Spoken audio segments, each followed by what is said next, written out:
Hello दोस्तों, स्वागत है आपका हमारे इस नए YouTube channel think for you में। इस वीडियो में दोस्तों हम जानेंगे कि वैक्सीन हमारे शरीर में कोरोना वायरस से कैसे लड़ रहा है और हम वैक्सीन की मदद से कोरोना वायरस से कैसे बच सकते हैं, कैसे सुरक्षित रह सकते हैं। कोरोना वायरस हमारे शरीर में कैसे इतना बड़ा प्रभाव डाल दे रहा है और उस व्यक्ति की मौत हो जा रही है, और कैसे कैसे किन किन तरीकों से वैक्सीन को बनाया गया है। सब्सक्राइब करिए हमारे इस चैनल को और बेल आइकन दबाना मत भूलिएगा। दोस्तों, इस कोरोना वायरस के जो बाहर निकला हुआ भाग है उसे स्पाइक प्रोटीन कहा जाता है, और दोस्तों यही स्पाइक प्रोटीन ही सबसे ज्यादा कंटेजियस है। यही दोस्तों संपर्क में आने से या फिर इंसानों की छींक से निकले ड्रॉपलेट से बहुत तेजी से फैल रहा है, और वायरस के ऊपर निकला हुआ स्पाइक प्रोटीन वायरस को शरीर में घुसने में मदद कर रहा है। और दोस्तों वायरस के अंदर की जो जेनेटिक प्रॉपर्टी होती है, ये दोस्तों जेनेटिक मटेरियल अपने जैसे नए कोरोना को पैदा कर देता है। ये जेनेटिक मटेरियल वायरस को 1 से हजारों लाखों में हफ्ते भर में बदल देता है, जिससे 1 हफ्ते के अंदर ही लोगों की सांसें थमने लगती हैं। दोस्तों कोरोना वायरस का जो स्पाइक प्रोटीन है, ये फेफड़ों में ही टच करके इन्फेक्ट कर सकता है। मतलब बाकी शरीर में अगर टच करेगा तो इसका कोई असर नहीं होगा, मतलब बाकी शरीर में चिपका ही रहेगा, और अगर किसी तरीके से शरीर में एंट्री मिल जाए तो फेफड़ों में पहुंच जाएगा।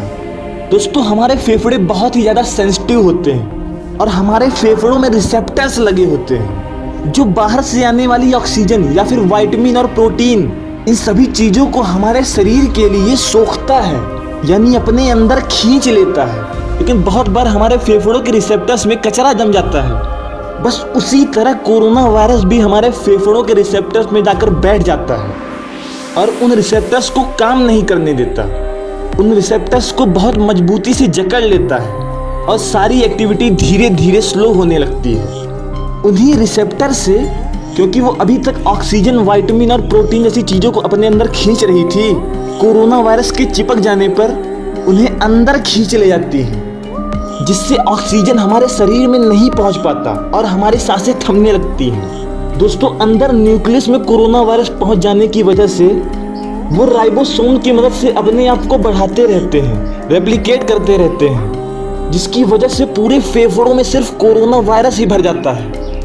अब इसी से बचने के लिए हमारे शरीर को वैक्सीन की ज़रूरत पड़ती है, जो हमारे शरीर के इम्यून सिस्टम को मजबूत करती है।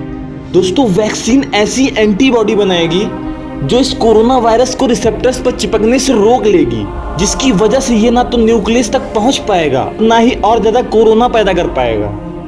दोस्तों जिसके शरीर में जितनी ज़्यादा एंटीबॉडी बनने लगती है, उसका इम्यून सिस्टम उतना ही ज़्यादा मजबूत होता चला जाता है, क्योंकि ज़्यादा एंटीबॉडी कोरोना वायरस को चारों तरफ से पकड़कर उसके स्पाइक प्रोटीन को जाम कर देती है, जिससे हमारा शरीर बच सकता है। दोस्तों वैक्सीन इतने बड़े लेवल पे एंटीबॉडी बनाती है जो कोरोना वायरस को ही गायब कर देगी। दोस्तों वैक्सीन बनाने का जो बेसिक तरीका है, उसमें सेम वायरस का सेम एंटीबॉडी बनाना होता है। सेम एंटीबॉडी के लिए आपको उसी वायरस की जेनेटिक मटेरियल की ज़रूरत होती है, इससे आपका इम्यून सिस्टम उस वायरस की पहचान कर पाएगा और वायरस को मारने के लिए एंटीबॉडी बना पाएगा और वायरस को मार देगा, जिससे आपका इम्यून सिस्टम केवल कोरोना वायरस के लिए बहुत ज़्यादा मजबूत हो जाएगा। दोस्तों पूरी दुनिया में जितनी भी वैक्सीन है, इनके काम करने के सिर्फ 3 तरीके हैं। इन्हें 3 तरीकों में डिवाइड किया गया है, जिसकी पहली कैटेगरी है इनएक्टिवेटेड वैक्सीन्स। इस कैटेगरी की वैक्सीन्स में कोरोना वायरस को लैब में उगाया जाता है और उसे निष्क्रिय कर दिया जाता है, जिसकी वजह से ये वायरस किसी काम का नहीं रहता है।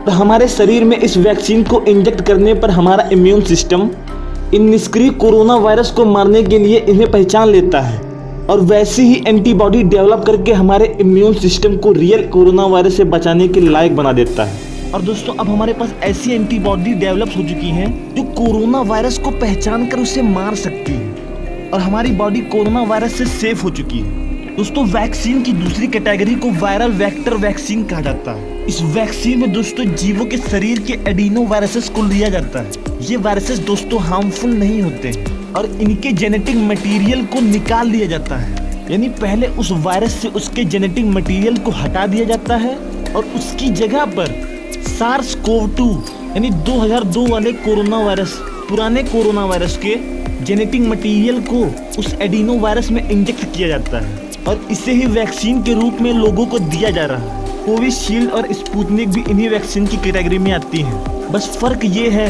कि कोविशील्ड में चिंपैंजी के शरीर के एडिनो वायरस को लिया जाता है और स्पुतनिक में ह्यूमन शरीर के एडिनो वायरस को लिया जाता है और उन एडिनो वायरस के जेनेटिक मटेरियल को निकाल कर SARS-CoV-2 के जेनेटिक मटेरियल को डाल दिया जाता है। इससे भी हमारे शरीर में बहुत ज़्यादा एंटीबॉडी डेवलप हो रही है। और दोस्तों, वैक्सीन की तीसरी कैटेगरी है mRNA वैक्सीन, जैसे फाइजर और मोडर्ना। mRNA में दोस्तों, जैसा कि हम जानते हैं, ह्यूमन बॉडी में DNA डबल हेलिक्स होता है, लेकिन वायरसेस में RNA एक सिंगल हेलिक्स होता है। इस वैक्सीन में दोस्तों SARS-CoV-2 से mRNA लिया जाता है, इसे मैसेंजर RNA बोलते हैं और यही mRNA हमारे शरीर में वैक्सीन के रूप में इंजेक्ट की जा रही है। इससे भी हमारे शरीर में एंटीबॉडी बन रही है। दोस्तों, इस कैटेगरी की वैक्सीन